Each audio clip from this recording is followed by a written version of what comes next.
नमस्कार, आप सभी का स्वागत है और आप देख रहे हैं एएनबी न्यूज। मैं हूं आपके साथ सोनम कुरुंग। तो चलिए शुरुआत करते हैं आज के बुलेटिन की और सबसे पहले बात करते हैं उत्तराखंड की, जहां पर सीएम पुष्कर सिंह धामी ने विजय दिवस के अवसर पर भारतीय सशस्त्र बलों, भूतपूर्व सैनिकों और प्रदेशवासियों को बधाई दी।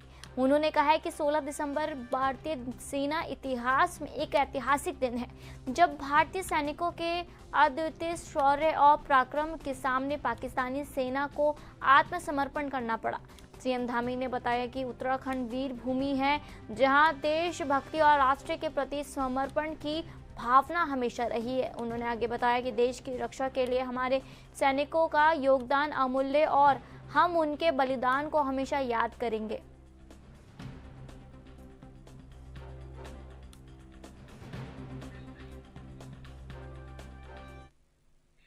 कैबिनेट मंत्री रेखा आर्य ने सचिवालय स्थित एचआरडीसी सभागार में आयोजित बैठक में कई योजनाओं की समीक्षा की।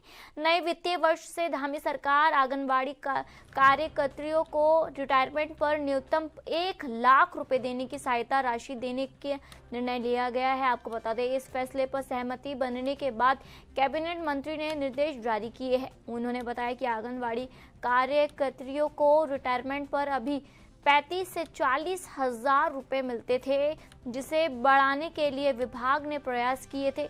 अगले साल 1 अप्रैल से रिटायर होने वाले आंगनबाड़ी कार्यकर्तियों को ये लाभ मिलेगा। देखिए, आज महिला सशक्तिकरण बाल विकास विभाग की समीक्षा बैठक की गई है, जिसमें खासकर हमारी जो नंदा गौरा योजना है उसके अभी तक कितने आवेदन आए हैं और कितने आवेदन जन्म लेने वाली बालिकाओं के रहे हैं और कितने आवेदन जो है वो 12वीं पास उत्तीर्ण छात्राओं के रहे हैं, उसकी समीक्षा की गई है। जिसमें लगभग जन्म लेने वाले जो आवेदन करता है वो लगभग 12,576 है और जो 2025-26 के हमारे 12वीं उत्तीर्ण करने वाली छात्राएं हैं उनके आवेदन लगभग 32,839 हैं।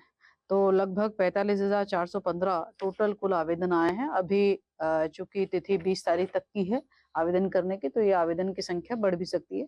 तो फिलहाल नंदा गौरा योजना के लिए अधिसंख्य मात्रा में जो है आवेदन पहुंचे, जो कि अपने आप में बहुत खुशी की बात है। और विभाग को आज इसी बैठक के क्रम में जो है शीघ्र अतिशीघ्र इन आवेदनों का समय जब पूर्ण हो जाएगा उसके उपरांत में इसकी स्क्रूटनी करना और जल्द से जल्द इनके भुगतान करने की प्रक्रिया को तेजी करना। संभवतः लक्ष्य हमने उनको दिया है कि कम से कम जो है हम उत्तरायणी के आसपास। उत्तराखंड में अगस्त-सितंबर की आपदा से हजारों करोड़ रुपए का नुकसान हुआ है। प्रधानमंत्री ने 1200 करोड़ रुपए की तत्कालीन राहत पैकेज की घोषणा की थी, लेकिन राज्य को अब तक धनराशि नहीं मिली है। अगस्त में धराली हर्षिल में आई आपदा के प्रदेश में अन्य जिलों में भी भारी बारिश ने तबाही मचाई है। आपदा प्रबंधन विभाग के अनुसार करीब 5,702 करोड़ रुपए से ज्यादा का जो है इंफ्रास्ट्रक्चर है जो नष्ट हुआ है। केंद्र सरकार को नुकसान का मेमोरेंडम भेजेगा, लेकिन पीडीए रिपोर्ट के बिना केंद्र धनराशि जारी नहीं कर सकता। सचिव विनोद कुमार समन ने पीडीए के बारे में जानकारी दी।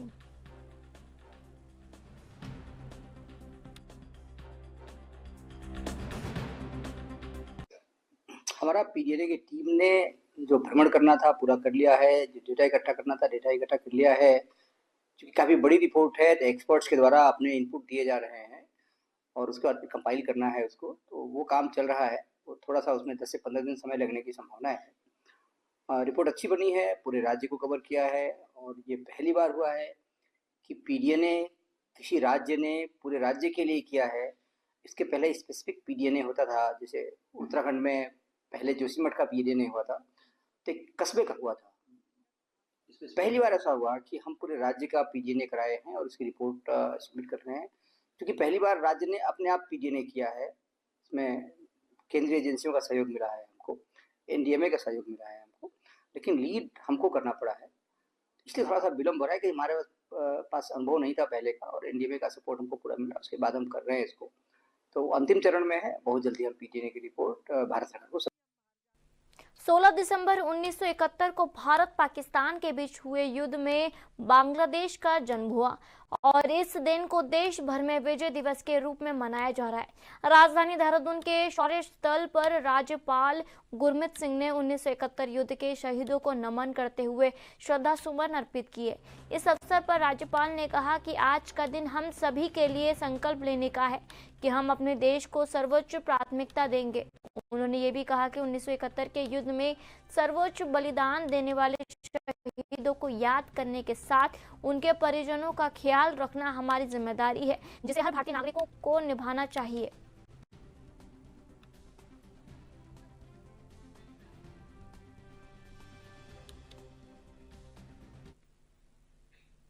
उत्तराखंड के सभी सरकारी कर्मचारियों को अब अपने और अपने परिवार की संपत्ति का ब्यौरा देने के निर्देश दिए गए हैं। सचिव कार्मिक के अनुसार जो कर्मचारी आचरण नियमावली के पालन के तहत है, बीजेपी प्रवक्ता कमलेश रमन ने इसे धामी सरकार के भ्रष्टाचार पर जीरो टॉलरेंस नीति के तहत महत्वपूर्ण कदम बताया है, जिससे पारदर्शिता बढ़ेगी। वहीं कांग्रेस ने सरकार की नीयत पर सवाल उठाया और पूछा कि यदि सरकार इतनी चिंता थी तो ये आदेश हाईकोर्ट के निर्देश के बाद ही क्यों लागू किया गया।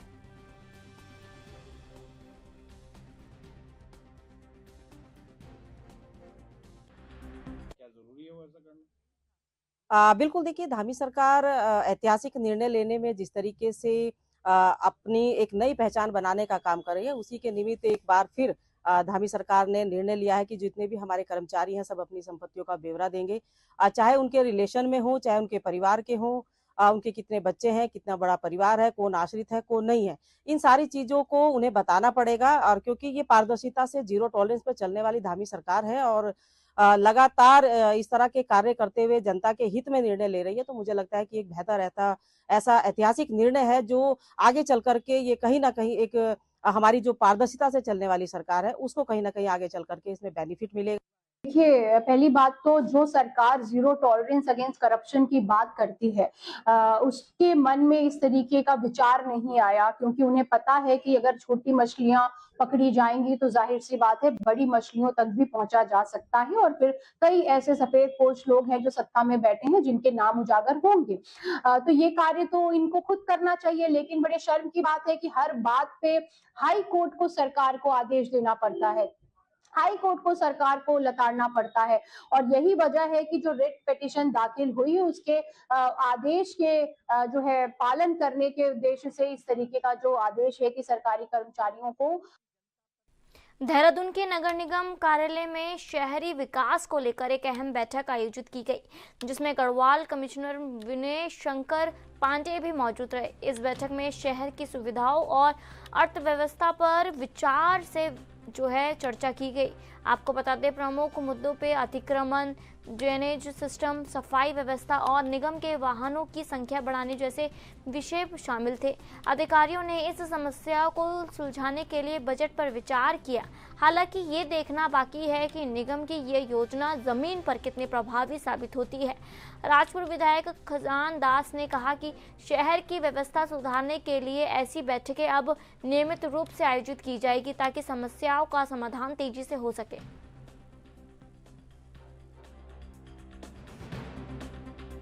तो ये जो बैठक की है शहरी विकास को, क्या मुद्दा था और क्या इसमें रिजल्ट?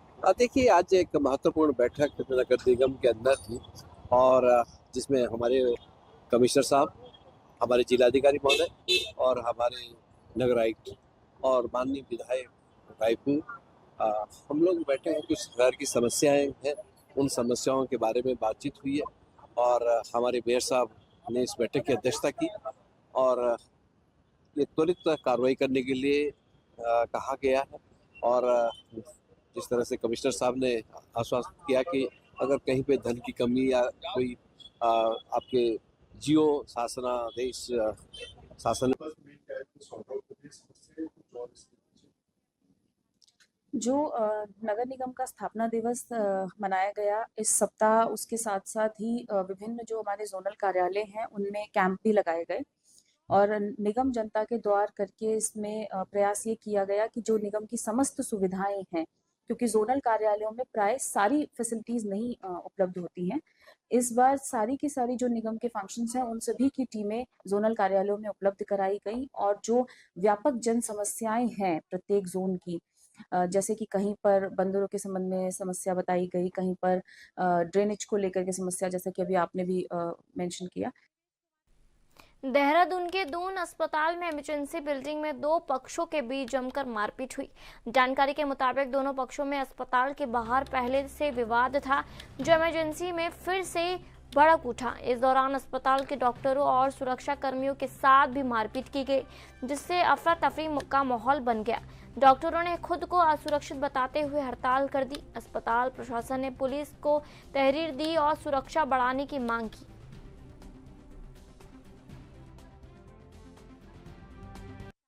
करीब 12 बजे के आसपास दो पक्ष हमारे यहाँ आए थे जो कि चोटिल हो रखे थे, उनका इलाज चल रहा था। तो जैसे जैसे भीड़ इकट्ठी होती रही तो दोनों पक्षों में आपस में लड़ाई भी होने लग गई। लड़ाई का जो इंटेंसिटी थी वो काफ़ी ज़्यादा होने लग गई, जिसको बीच बचाव करने के लिए हमारे गार्ड्स थे, कुछ हमारे डॉक्टर्स थे और स्टाफ और पुलिस के भी कर्मी थे। तो वो सब लोग आ गए थे, परंतु ये लोग इतने वायलेंट हो रखे थे कि इन्होंने हमारे डॉक्टर्स के स्टाफ के साथ, पुलिस कर्मचारी के साथ और हमारे बाकी जितने भी लोग थे उनके साथ भी धक्का मुक्की की घटना हुई है।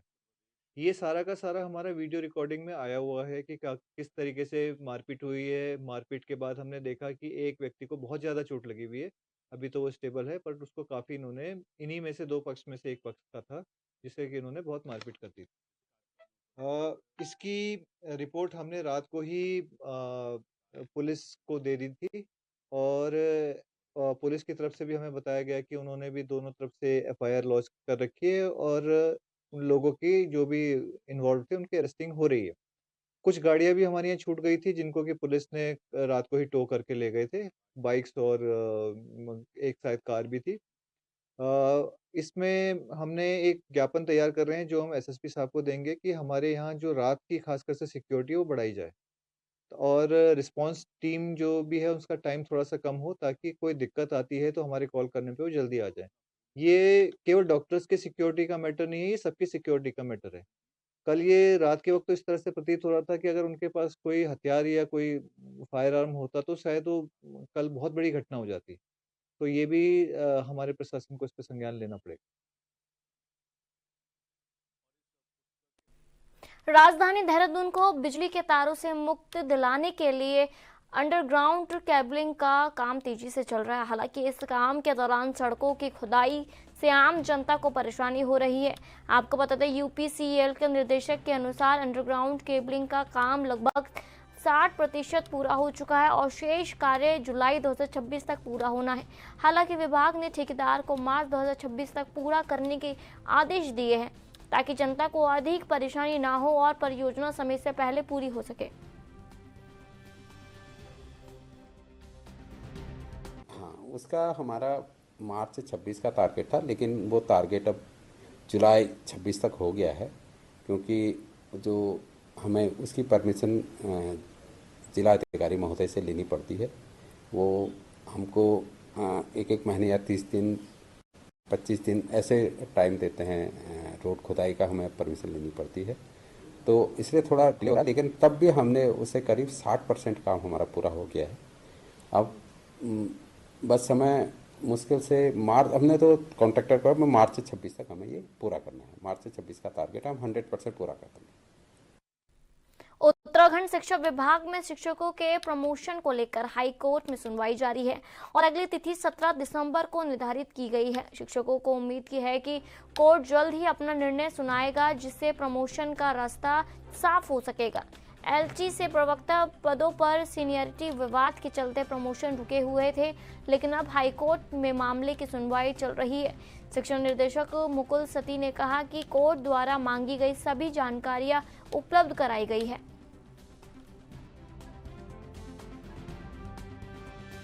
देखिए, माननीय उच्च न्यायालय में हमारी केस लंबित है, रोज़ वहाँ प्रगति चल रही है और जो भी सूचनाएं हमसे मांगी जा रही हैं वो हम तत्काल उनको दे रहे हैं। अभी भी हमारे सीएससी महोदय ने 3 बिंदु पर हमसे सूचनाएं मांगी है, हम तुरंत भेज रहे हैं और पूरी आशा हमको है कि हमारे यहाँ जो है जो प्रमोशन के रास्ते हैं वो बहुत जल्दी। बीजेपी के कार्यकारी राष्ट्रीय अध्यक्ष की घोषणा के बाद उत्तराखंड बीजेपी संगठन में उत्साह का माहौल है। बीजेपी प्रदेश महामंत्री ने कहा कि पार्टी पूरी पारदर्शिता के साथ काम करती है और आगामी भविष्य युवाओं का है। उन्होंने बताया कि केंद्रीय संगठन ने इस बार युवा नेतृत्व का कमान जो है वो सौंपी है, जो पार्टी के संगठन आधारित सिद्धांतों के अनुरूप है। ये नियुक्ति देश भर में युवाओं में खुशी का कारण बनी है। उत्तराखंड में भी ये युवा नेतृत्व राज्य में आगामी 2027 में पार्टी को फिर से सरकार बनाने में मदद करेगा। देखिए, भारतीय जनता पार्टी की एक खूबसूरती है कि यहाँ पर जो कार्यकर्ता समर्पण भाव से काम करता है, निष्ठा से काम करता है, तो उस कार्यकर्ता को आगे लाने का काम भी पार्टी का शीर्ष नेतृत्व करता है। अभी हमने जो राष्ट्रीय कार्यकारिणी अध्यक्ष की कल घोषणा हुई है, जो बिहार सरकार में मंत्री अभी वर्तमान में हैं और उनकी आयु 45 वर्ष है, ऐसे श्री नितिन नवीन जी को जो कार्यकारिणी राष्ट्रीय अध्यक्ष घोषित किया है, तो उसमें एक युवा वर्ग में खासा उत्साह है, क्योंकि भारतीय जनता पार्टी का हमेशा प्रयास रहता है कि युवाओं को मुख्य धारा में लाना चाहिए, युवाओं के हाथ में बागडोर देनी चाहिए, उनको कमान देनी चाहिए। तो इसी परिप्रेक्ष्य में जो एक 45 वर्ष के श्री नितिन नवीन जी को भारतीय जनता पार्टी ने अपना कार्यकारिणी अध्यक्ष घोषित किया है, ये एक प्रशंसनीय है। इससे काफी युवा उत्साहित हैं और युवाओं को एक प्रेरणा भी इससे प्राप्त होती है कि कहीं ना कहीं अगर हम काम करेंगे तो पार्टी हमको आगे बढ़ाने का काम करेगी और हमारे भी ऊपर भी जो जिम्मेवारी पार्टी देगी उसका निर्वहन हम बखूबी से करेंगे। ऐसा एक प्रेरणा कार्यकर्ताओं को मिलती है। तो हम इस उत्तराखंड भारतीय जनता पार्टी की ओर से जो हमारे राष्ट्रीय कार्यकारिणी अध्यक्ष घोषित हुए हैं उनको बधाई देते हैं, शुभकामना देते हैं और हम समझते हैं कि उनके मार्गदर्शन में, क्योंकि उत्तराखंड हमारा भी युवा है जिसने 25 वर्ष आयु अपनी पूर्ण की है, रजत जयंती समारोह अभी हमने मनाया है, तो इससे युवा उत्तराखंड को भी उनका मार्गदर्शन प्राप्त होगा और 2027 में जो विधानसभा के चुनाव यहाँ पर होंगे, निश्चित रूप से उस चुनाव में हम बहुत बड़ी विजय प्राप्त करेंगे। वक्त हो गया छोटे से ब्रेक का।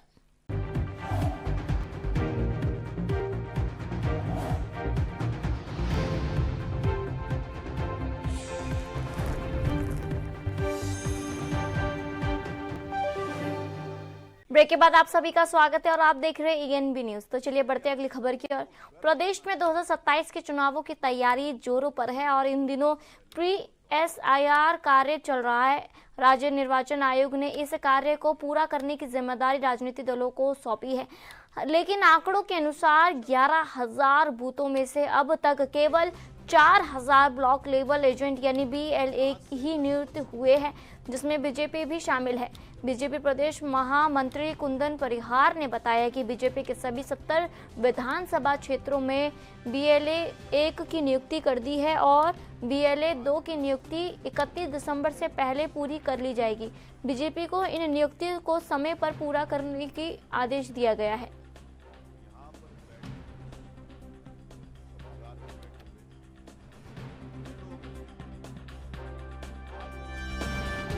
देखिए, राज्य निर्वाचन आयोग की बैठक सभी राजनीतिक पार्टियों के साथ हुई थी और भारतीय जनता पार्टी की ओर से प्रतिनिधि के रूप में स्वयं मैं उस बैठक में था और हमने अपने 70 के 70 विधानसभाओं में BLA 1 नियुक्त कर दी है।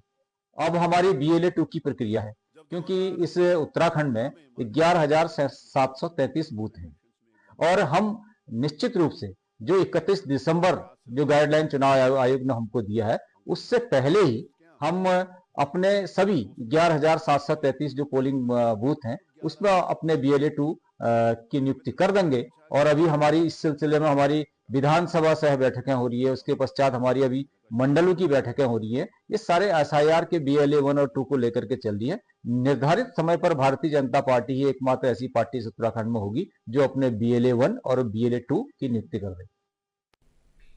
प्रदेश की राजनीति में इन दिनों व्यक्तिगत बयानबाजी का दौर जारी है, जिसमें भाजपा और कांग्रेस दोनों के नेता शामिल हैं। कांग्रेस विधायक और पूर्व प्रदेश अध्यक्ष प्रीतम सिंह ने इस पर प्रतिक्रिया दी है और कहा है कि राजनीति में शुचिता बहुत जल्दी जरूरी है। हमें व्यक्तिगत टिप्पणियां से बचना चाहिए, चाहे वह कोई भी हो। उन्होंने ये भी कहा कि अगर हरक सिंह रावत किसी पर व्यक्तिगत हमले कर रहे हैं तो ये इसलिए है क्योंकि जब उन पर टिप्पणी की जाती है तो वह भी उसी तरीके से जवाब देते हैं।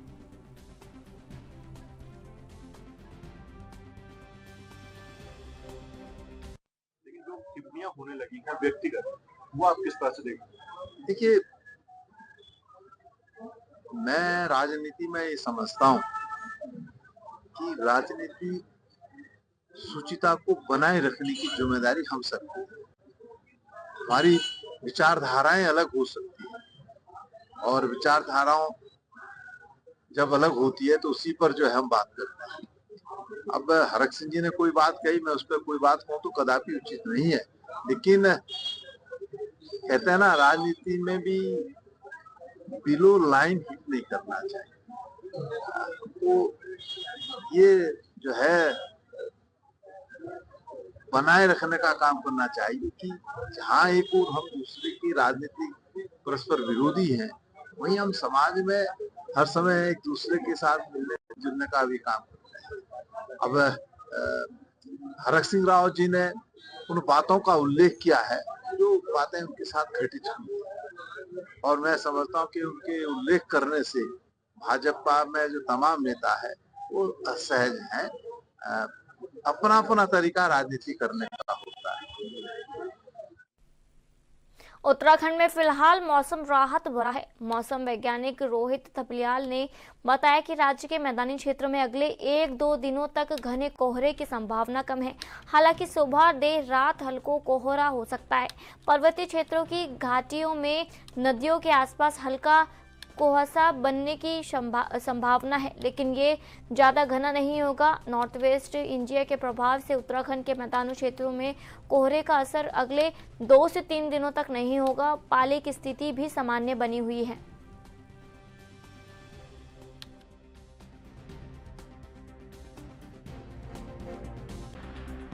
देखिए, अभी कोहरे की बात करें तो उत्तराखंड के मैदानी क्षेत्रों में कोहरे की बहुत ज़्यादा 1-2 दिन संभावना नहीं है। हल्का कोहरा या कुहासा सुबह या देर रात के समय हो सकता है। ऐसी जो वैलीज़ हैं उत्तराखंड के पर्वतीय क्षेत्रों में, वहाँ पर सुबह के टाइम पे थोड़ा जो है कुहासा या कोहरा देखने को मिल सकता है नदियों के आसपास। लेकिन अभी विशेष जो है बेल्ट जो नॉर्थ वेस्ट इंडिया पे एस्टेब्लिश होती है उत्तराखंड के फुटहिल्स के अलाउंग, उसकी अभी 2-3 दिन संभावना नहीं है। और पाले की बात करें तो पाले, जैसे मैंने बताया कि अभी जो 2000 मीटर के आसपास के उत्तराखंड के क्षेत्र हैं, वहाँ के हमारे स्टेशन हैं, वहाँ पर जो मिनिमम टेम्परेचर है वो 5 से 6 डिग्री सेल्सियस के आसपास चल रहा है। तो इक्का दुक्का स्थानों पे कहीं पाला हो सकता है, लेकिन जो है ज़्यादा पाले की अभी 2-3 दिन संभावना नहीं है। उत्तराखंड में अगले सप्ताह सभी प्रतिष्ठानों का फायर सेफ्टी ऑडिट होगा। गोवा में हुए अग्निकांड के बाद ये कदम उठाया जा रहा है, जिसमें कई लोग मारे गए थे। राज्य के सभी पुलिस अधिकारियों को निर्देशित दिया गया है कि वे क्रिसमस और नए साल के जश्न के दौरान जिलाधिकारियों से समन्वय स्थापित करें। कांग्रेस के प्रदेश प्रवक्ता डॉक्टर प्रीतमा सिंह ने कहा कि देहरादून, नैनीताल, मसूरी जैसे स्थानों पर जहां भीड़ होती है, वहां के कैफे, पब, होटल और अन्य प्रतिष्ठानों का फायर सेफ्टी ऑडिट किया जाए।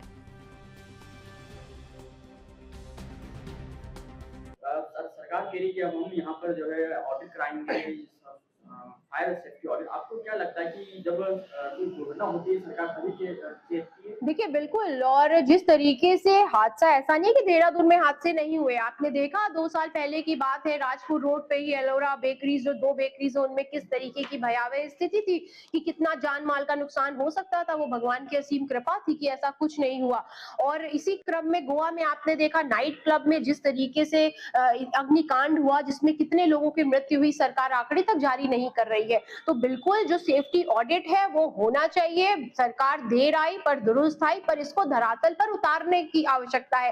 राजपुर रोड पे आप देख लीजिए या रेस कोर्स में देख लीजिए, आप कहीं भी देखिए, जो पब बने हैं, लाउंज बने हैं, जो है रेस्टोरेंट, बार्स बने हैं, जरा सी जगह पे 4-4 फ्लोर, 5-5 फ्लोर बने हुए हैं। वहीं पे आपका रेस्टोरेंट है, वहीं पे आपका लाउंज है, वहीं पे डीजे चल रहा है। तो मुझे लगता है क्रिसमस अप्रोच कर रहा है, न्यू ईयर अप्रोच कर रहा है। टूरिस्ट के साथ साथ जो लोकल लोग हैं, आम जनमानस है, वो भी उस दिन बाहर निकलने का कार्य करते हैं, बच्चों को लेकर के इस तरीके के पब में जाने का कार्य करते हैं। तो बिल्कुल सेफ्टी ऑडिट होना चाहिए।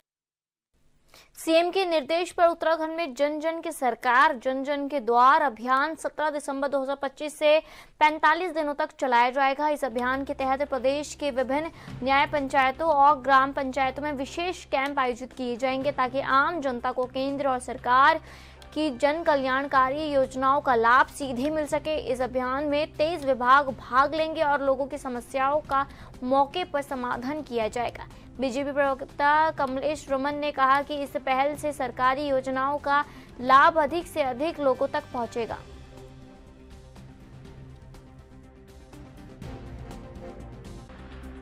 बिल्कुल देखिए, क्योंकि अधिकारी या कर्मचारी तमाम हमारा जो विभाग होते हैं वो हर स्कीम को लोगों तक पहुंचाए, इसके लिए सरकार ने निर्देशित करने का काम किया है और कैंप के माध्यम से भी और घर घर तक हमारी सारी योजनाओं को लोगों तक पहुंचाने का काम हमारे अधिकारी कर्मचारी करने का काम करेंगे और इसी के लिए निर्देशित दिया है माननीय मुख्यमंत्री जी ने।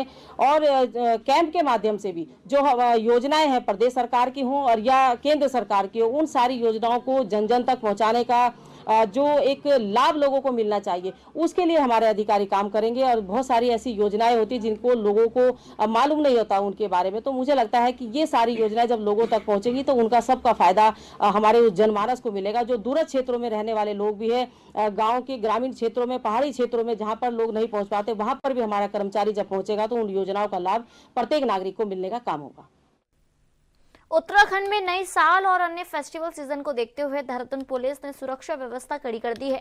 एसएसपी अजय सिंह ने बताया कि पिछले वर्षों के अनुभव के आधार पर बाहरी राज्यों से आने वाले कुछ पर्यटक जश्न के दौरान हुड़दंग और ड्रंक एंड ड्राइविंग जैसी घटनाओं में शामिल हो जाते हैं, जिससे कानून व्यवस्था की स्थिति बिगड़ने की आशंका रहती है। पुलिस ने एल्ट्रोमीटर से जांच बढ़ा दी है और प्रमुख मार्गों पर रैंडम चेकिंग की जाएगी। यदि नियमों का उल्लंघन हुआ तो सख्त कार्रवाई भी की जाएगी।